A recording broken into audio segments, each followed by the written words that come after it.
Now the 2-0 pitch. Mendlinger shows bunt, drops up the third baseline, and it's going to roll foul.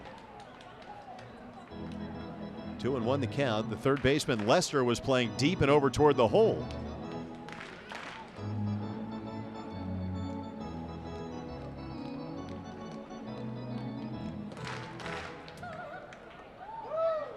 So it's 2-1. Steve mentioned earlier that Mendlinger is sporting new facial hair today.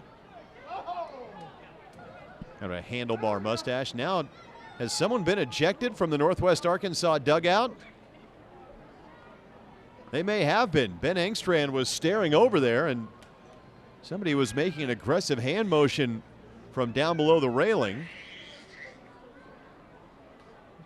I haven't seen anybody emerge from the Naturals dugout.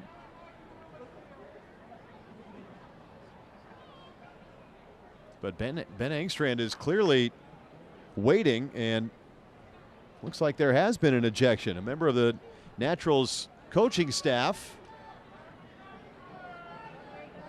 will head back down toward the clubhouse. Game. He has played for the Surge. Here's a little roller. Can it be fielded by the second baseman? He tags him out. On to first. Safe. Here comes Frisco. Going to argue. So a run is in. McCusker, let's see. Oh, they called him safe. That's what the argument is about. And I think it may be overturned as the runner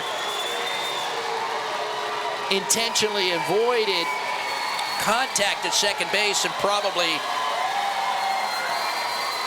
went out of the baseline. And it just depends on where you say the baseline is. He never touched the grass. And where is the baseline? You know what I mean? It is a definition there. And it's a huge call. And it's going to stay as is. Crew chief came out, and as I mentioned, he never ran on the grass. So you got the bases loaded again.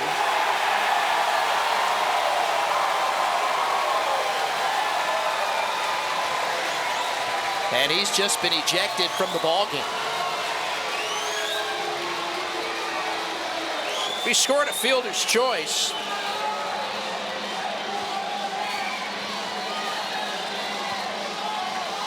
So the manager, Carlos Cardoza, letting him hear it here in the ninth.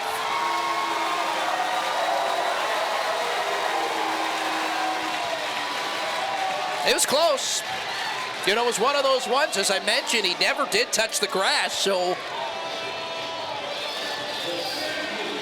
there is no definitive line that goes from first to second base, and you can't go within 4 or 5 feet outside. It is all umpire judgment, and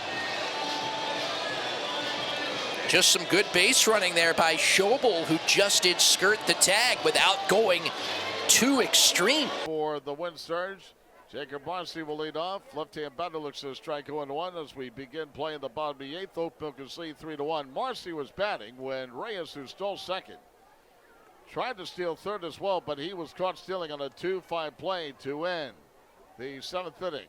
Engler ready on the 0-1, and this one is swung on and fouled off at the plate in the count of 1-2. Engler, no record of 5.63 ERA, making his 7th appearance all in relief. 8 innings, 9 hits allowed, 6 runs, 5 earned, 6 walks, 8 Ks. The infield toward the right-hander kicks the 2-strike delivery, and a swing and a miss. And England took something off a little bit, and Marcy fans for the first out in the 8th inning. Engler, formerly with the Rangers organization, started last year on the 60-day DL. Made 9 appearances, including appearance starts with Brown Rock. Started the season on a rehab stint with the Arizona Conference League Rangers. 6-year Pro Ball, and with one down, the first baseman Nathan Martorello steps in. He's had quite a day, 2 for 3. He homered in the first inning, since then bounced to second, double to left center, and then scored on the base hit to right by Brandon Valenzuela. It's been the run for the Sea Dogs today. The 1-1, it's hit high in the air into left field. Thomas on the run to the warning track makes the catch.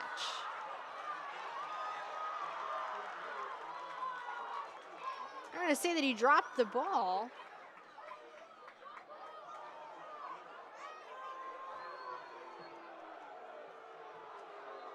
Now there's going to be a question between Chad Epperson and the third base umpire, Brian Laws.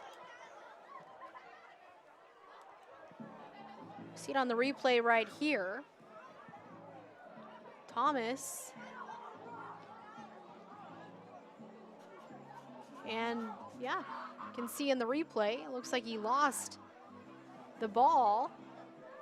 Just fell through his glove. And now all the umpires will meet. Martin, Gorsak, and Laws. See what the call will be here.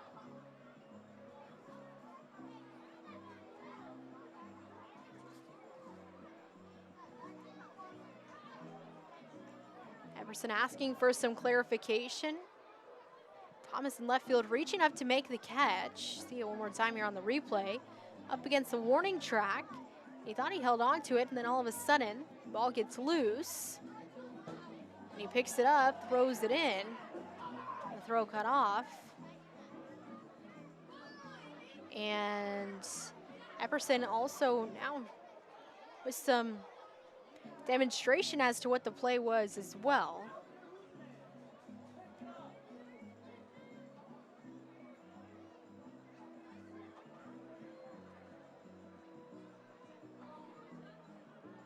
Still continuing to chat with the umpire crew.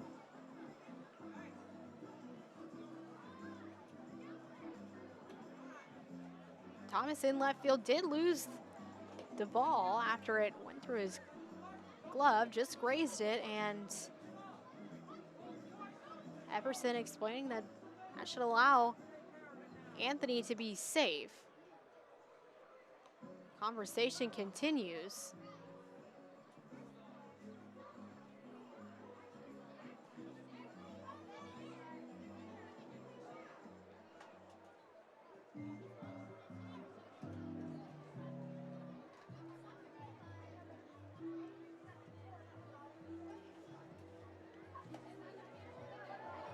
And Chad Epperson has been thrown from this ball game.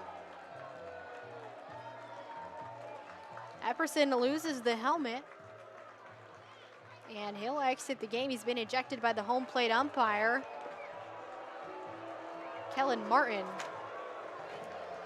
Between pitches. 1-2 from Branovich. And Perez swings and misses on the ball in the dirt. It squirts away from Arduet up the first base line, and he throws it to first. Beavers has to go off the bag to catch the ball, and then he tags out Perez, and they say he's out. Here comes Robbie Hammock, the Altoona manager. The first base umpire, Kellen Martin,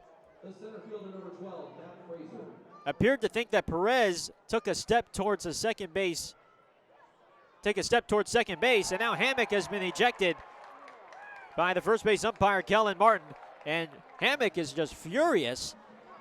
He is in Martin's grill. This is the most upset we've seen Hammock all series. He is riled up. Again, the strikeout on a ball in the dirt. Arduet threw it too high and away from Beavers. Wallace, 6'1", 200 pounds, out of the University of Iowa. Lefty on lefty the pitch. Check swing, did he go? Appeal to third base, and Brian Laws says that Veen goes around. And he's just been thrown out of the ball game. Wow. Wow is right. Zach Veen has been tossed. Not happy with that called third strike, and Kellen Martin ejects him here in the last of the first inning. And now Veen is getting into it. Bobby Meacham really can't defend him because you're not supposed to argue balls and strike calls. So Veen, who has not played this week, gets ejected. He's the DH, gets ejected in his first plate appearance. So not what Zach Veen was hoping to do. Now